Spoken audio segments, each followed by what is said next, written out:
Il est 22 heures, un mardi soir. Sur l'écran de télévision s'affiche le logo familier de Harry Potter à l'école des sorciers.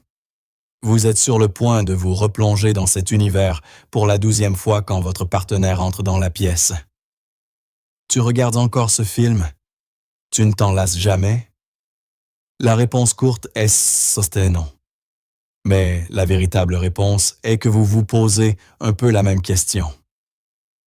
La vérité est que vous venez de passer 45 minutes de votre vie à faire défiler désespérément le top 10 de Netflix, le dernier blockbuster d'action, la série qui fait fureur sur tous les réseaux sociaux.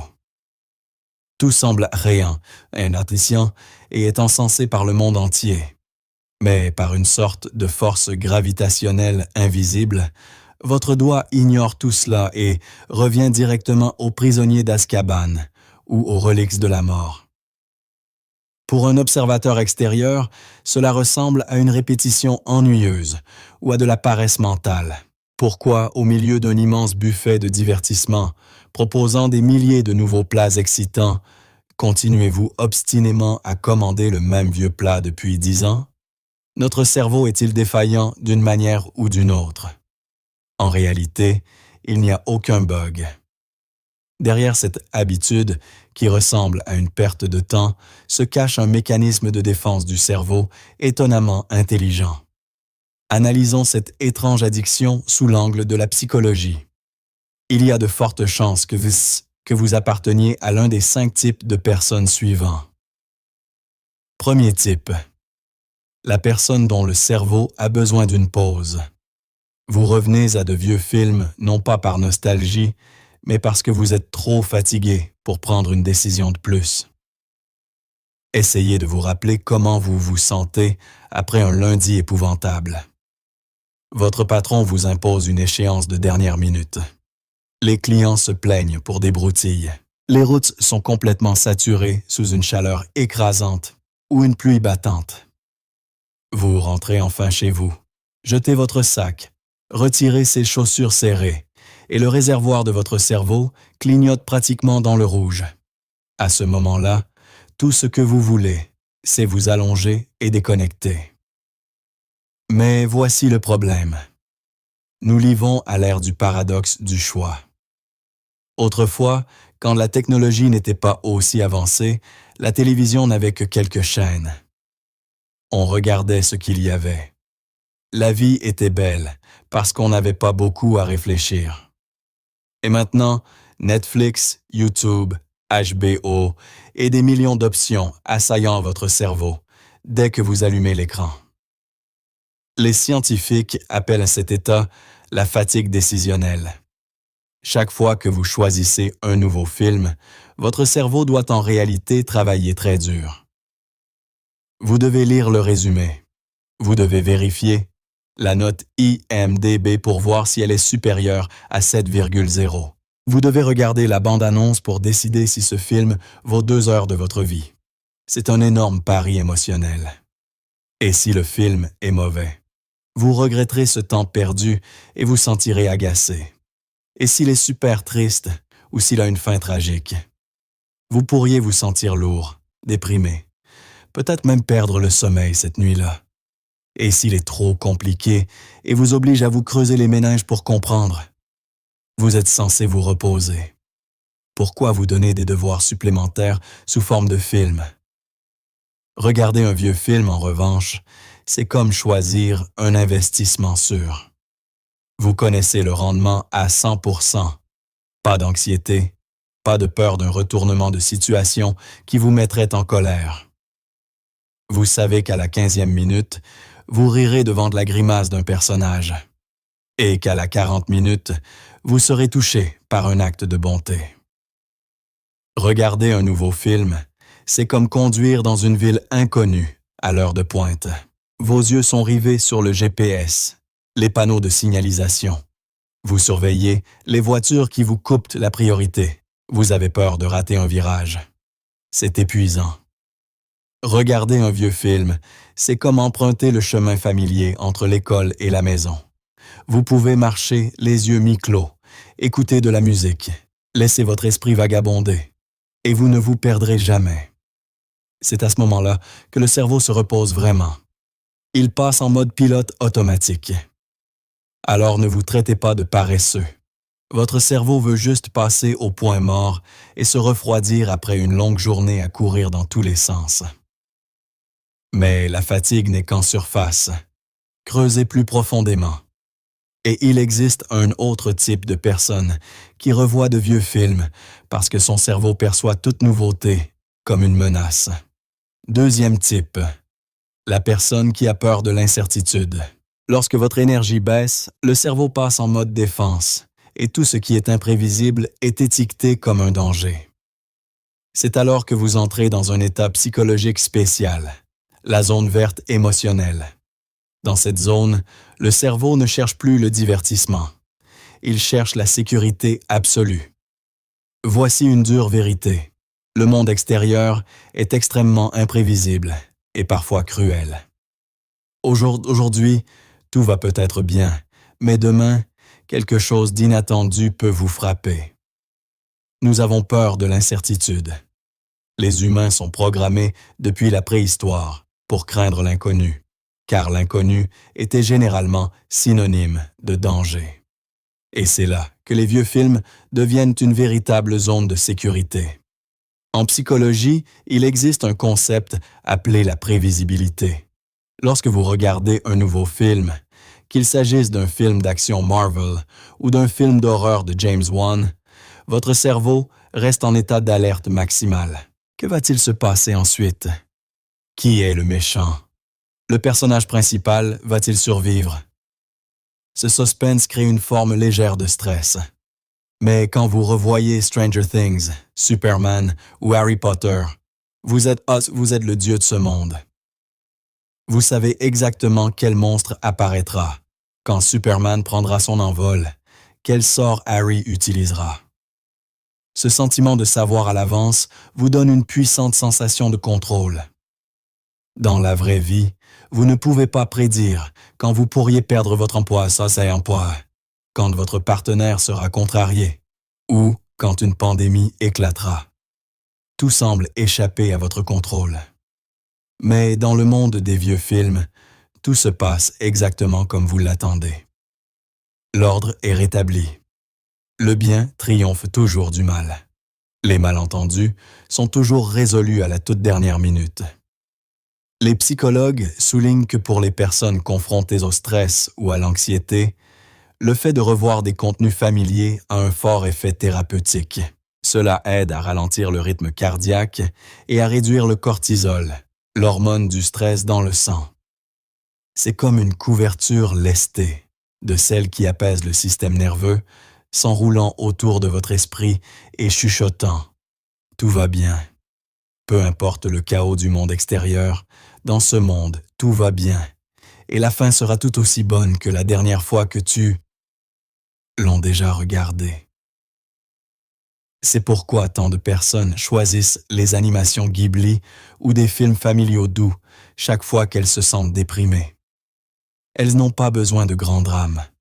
Elles ont besoin d'être rassurées sur le fait que des recoins paisibles du monde existent encore. Pour ces gens-là, les vieux films ne sont pas du divertissement.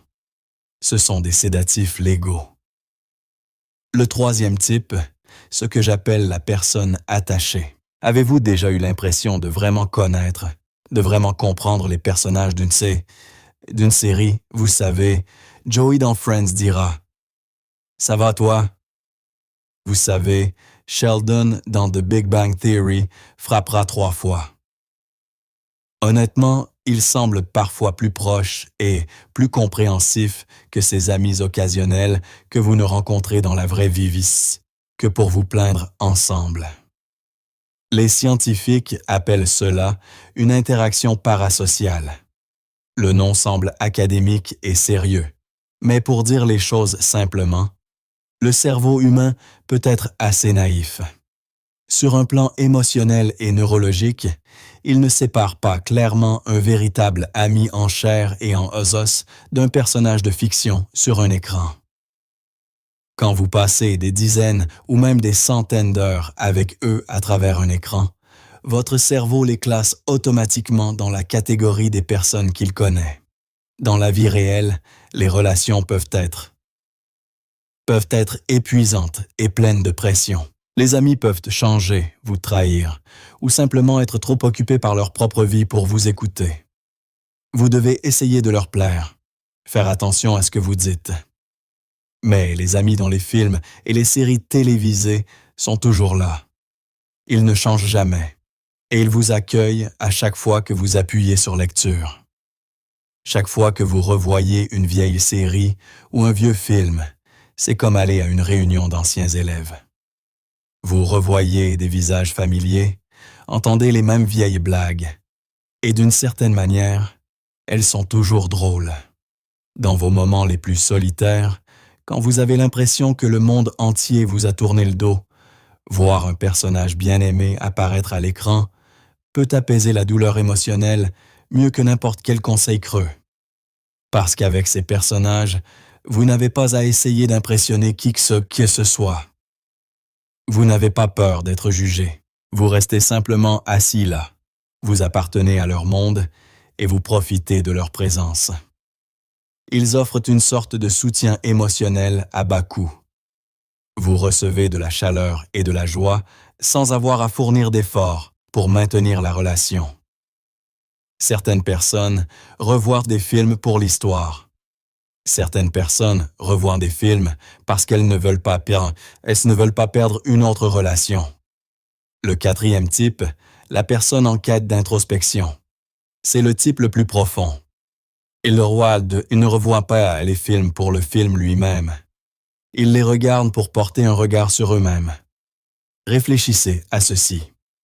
Le film ne change pas une seule image. Chaque ligne de dialogue est la même.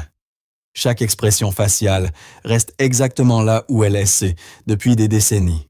C'est comme un repère cloué sur la ligne du temps. Mais chaque fois que vous appuyez sur lecture à une étape différente de votre vie, vous ressentez d'une manière ou d'une autre quelque chose de complètement différent. Pourquoi le film reste-t-il le même alors que nos sentiments changent? Parce que le film est une constante. Vous êtes la variable. Imaginez-vous debout devant un vieil arbre, année après année. L'arbre est toujours là. Les branches et les feuilles ont le même aspect. Mais chaque fois que vous vous tenez sous son ombre, votre état d'esprit est différent. Un enfant voit l'arbre comme un château à escalader. Un adulte le voit comme un endroit où se reposer après la tempête. Revoir des films fonctionne de la même manière. C'est ainsi que nous tendons un miroir à notre moi passé. Revenons à Tom et Jerry. La première fois que vous l'avez regardé à 5 ans, vous avez ri aux éclats quand Tom s'est coincé la main dans une porte ou s'est fait piéger par Jerry. À vos yeux, Jerry était le héros malin et Tom était le méchant qui le méritait. En le regardant à nouveau à 25 ans, vous avez un travail maintenant.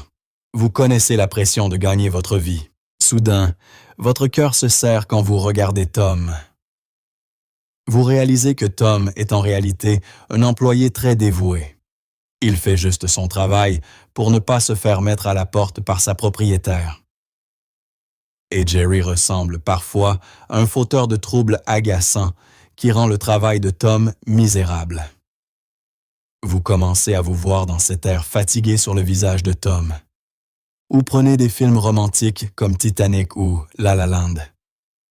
Quand vous étiez adolescent, vous les regardiez et ne voyiez que la romance et le sacrifice noble par amour. Mais après avoir traversé quelques ruptures, après avoir appris que la vie n'est pas un conte de fées, vous les regardez à nouveau et voyez soudain les dures réalités, les choix douloureux que les personnages doivent faire. Vous ne rêvez plus d'une fin parfaite. Vous comprenez la séparation. Revoir de vieux films, c'est comme utiliser une règle fixe pour mesurer à quel point votre âme a grandi ou combien de cicatrices elle a accumulées. Des scènes qui semblaient autrefois immenses paraissent maintenant petites.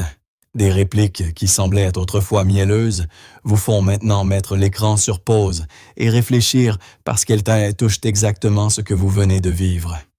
C'est aussi comme lire un vieux journal intime.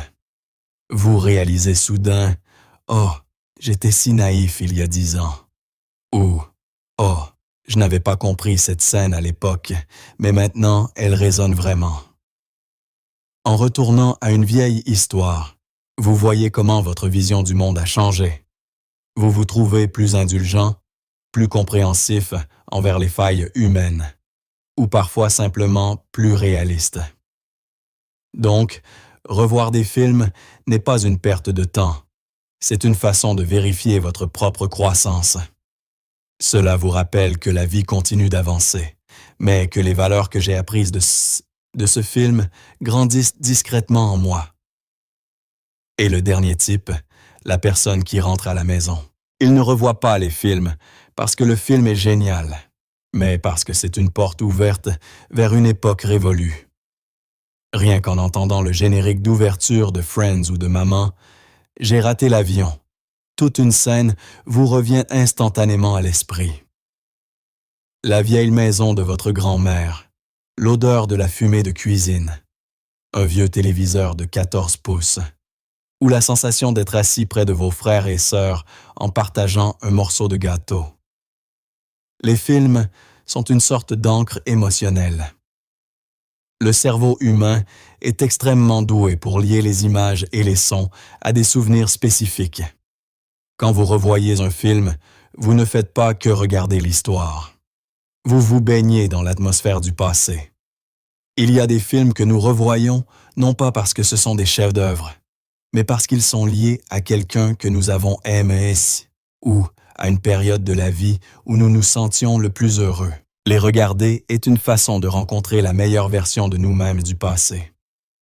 Dans une société où tout change trop vite, ces vieux films deviennent des îles paisibles où nos esprits peuvent s'amarrer. Elles nous rappellent que peu importe la dureté de la vie, nous avons eu un jour des moments aussi purs et joyeux.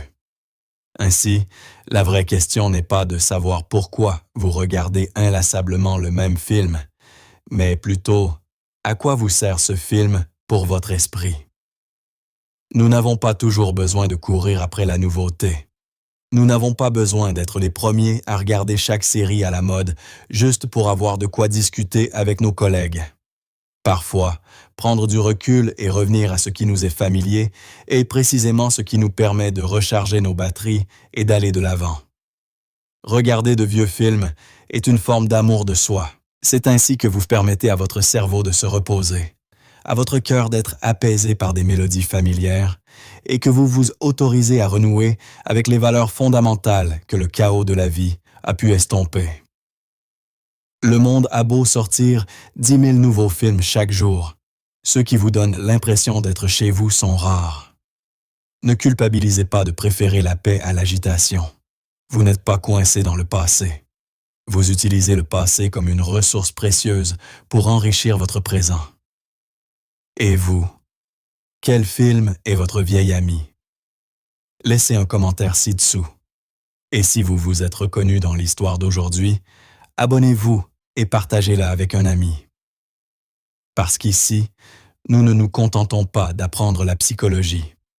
Nous apprenons à nous comprendre nous-mêmes. Il y a encore tant de choses que vous ignorez. Cliquez ici pour continuer à apprendre. Je suis Apex. N'oubliez pas de vous abonner pour ne manquer aucune vidéo. Au revoir et à la prochaine.